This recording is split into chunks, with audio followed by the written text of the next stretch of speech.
چلیے آج میں آپ کو چھوٹی مگر سبق آموز کہانی سناتی ہوں۔ سورت یاسین کی آیت نمبر 20 سے 27 تک ایک شخص کا ذکر آتا ہے جو اللہ کے نبیوں پر ایمان لاتا ہے، لوگوں کو تبلیغ کرتا ہے اور اپنی قوم کو سچ کی طرف بلاتا ہے۔ وہ کون سا شخص تھا اور کیا اس کا نام تھا؟ اس کے متعلق میں آپ کو ایک چھوٹی سی کہانی سناتی ہوں۔ یہ حضرت عیسیٰ علیہ السلام کے دور کی بات ہے۔ حضرت عیسیٰ علیہ السلام کے 2 حواری ایک بستی میں تبلیغ کے لیے آئے، مگر وہاں کے لوگ ان پر ایمان نہ لائے۔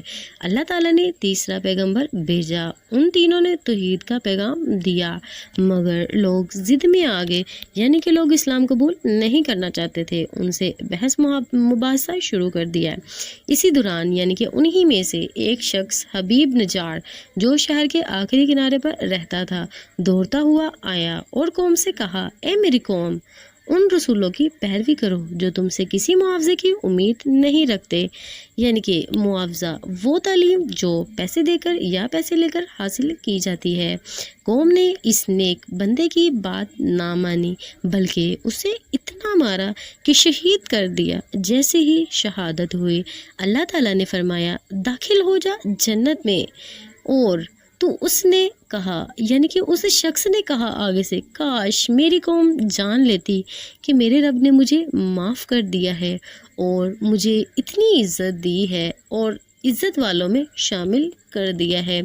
یہ سارا کچھ یاسین آیت نمبر 26 اور 27 میں بیان کیا گیا ہے۔ اس کہانی کا سبق یہ ہے کہ یعنی کہ وہ جو شخص کے متعلق اس کے متعلق میں یہ سبق دیا جاتا ہے کہ یہ ایک عام انسان تھا، پیغمبر نہیں، مگر سچ بولنے، دین کا ساتھ دینے اور حق کی طرف دعوت دینے کی وجہ سے اللہ تعالیٰ نے اس کو جنت کی خوشخبری دے دی۔ یعنی کہ ہمیں بھی چاہیے کہ ہم دین کے راستے میں اپنی جان گنوا دیں اور لوگوں کو اسلام کی طرف بلائیں۔ اگر آپ کو میری ویڈیو اچھی لگی ہو تو میرے چینل کو سبسکرائب کیجیے گا اور بیل آئیکن کو لازمی پریس کیجیے گا تاکہ میری نئی آنے والی ویڈیو آپ تک پہنچ سکے۔ اللہ حافظ۔